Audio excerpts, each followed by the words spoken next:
Ja, hallo. Ihr habt ja nun inzwischen doch sehr ausführlich gesehen, wie solche Boote gebaut werden und so ganz kleine Sequenzen gesehen, was man mit so einem Boot auch anstellen kann. Aber äh, das kann man ja noch mal ein bisschen vertiefen. Außerdem hatte ich noch nicht verraten, wie schwer so ein Boot ist und welche Maße die einzelnen Boote haben. Wir haben damals, als wir die ersten Touren mit den Booten gemacht haben, irgendwann angefangen, uns auch mal eine ordentliche Paddeltechnik zuzulegen. Da haben wir sehr gute Instruktoren gefunden, die ECE-Techniken vermitteln. Das ist American Freestyle. Und wir haben auch Canadian Style gelernt bei einem guten Trainer. Und ECE Freestyle-Techniken fahren wir inzwischen bis Level 4 und machen damit diese Choreografien. Aber diese Techniken sind natürlich auch gut, wenn man einfach nur flott und elegant unterwegs sein will. Und ich habe natürlich dann, wie ich von dem Tandemboot angefangen habe, die Soloboote zu bauen, habe ich versucht, dass sie trotzdem beides können, also dass man die in beiden Techniken fahren kann. So ist es eben bei meinen Solobooten so, dass man da sogar unter Fahrt von der Freestyle-Technik in die Canadian-Style-Technik wechseln kann. Das hat den Vorteil, dass man praktisch Windverhältnisse viel besser ausnutzen kann oder beziehungsweise sich aus dem Wind raussetzen kann, also praktisch niedriger ins Boot. Das kann man auch nochmal in einem Video demonstrieren, wie das geht.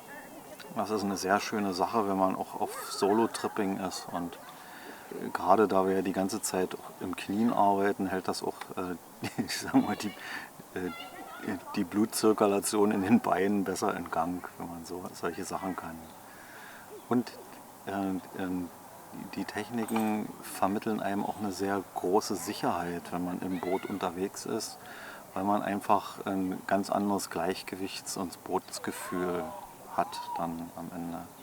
Das ist eine ganz spannende Geschichte für uns immer wieder, und da gibt es auch immer wieder noch was dazu zu lernen oder wieder neu zu lernen an den Stellen. Das macht Spaß. Die Möglichkeit, beide Techniken mit einem Boot zu fahren, die hat uns natürlich auch verführt dazu, beide Techniken zu mischen, was in Amerika nicht so üblich ist. Die sind da doch etwas orthodoxer. Aber wir zeigen jetzt zum Beispiel Canadian Style Pivots, die aber eigentlich mit der ECE-Technik gefahren werden. Das ist ein bisschen außergewöhnlich, aber mit der Zeit will man immer wieder was Neues probieren, und uns macht das halt so oder so Spaß.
Der Unterschied zwischen den ECE Freestyle-Techniken und den Canadian Style-Techniken liegt daran, dass es bei den ECE Freestyle-Techniken ein Curriculum gibt und bestimmte Manöverabläufe. Also da gibt es Manöver, die haben auch bestimmte Namen, und die werden dann in einer gewissen Abfolge auch gefahren. Das heißt, das ist so wie eine Grundfigur beim Ballett.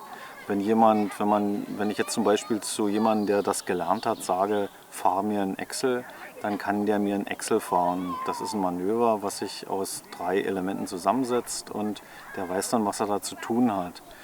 Und bei den Canadian-Style-Techniken ist es eine ganz andere Sache. Da geht es immer um die Figur, die man auf dem Wasser baut. Da geht es also nicht um eine gewisse Abfolge, wie man das Paddel jetzt hält oder wie man da einzelne Dinge macht.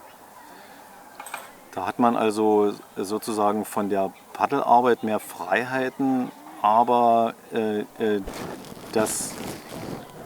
die Figur, die entsteht, die muss stimmen am Ende. Und bestimmte andere Sachen des Bootes, also wie sich das Boot bewegt, die müssen dann eben auch passen. Aber das ist immer schwer im Trockenen zu erklären. Das ist immer besser, wenn man sich das anguckt und am konkreten, also am konkreten Manöver oder Pivot einem das erklärt wird.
Ja, was wir noch gar nicht verraten hatten, ist ja, wie schwer sind die Boote, welche Maße haben die.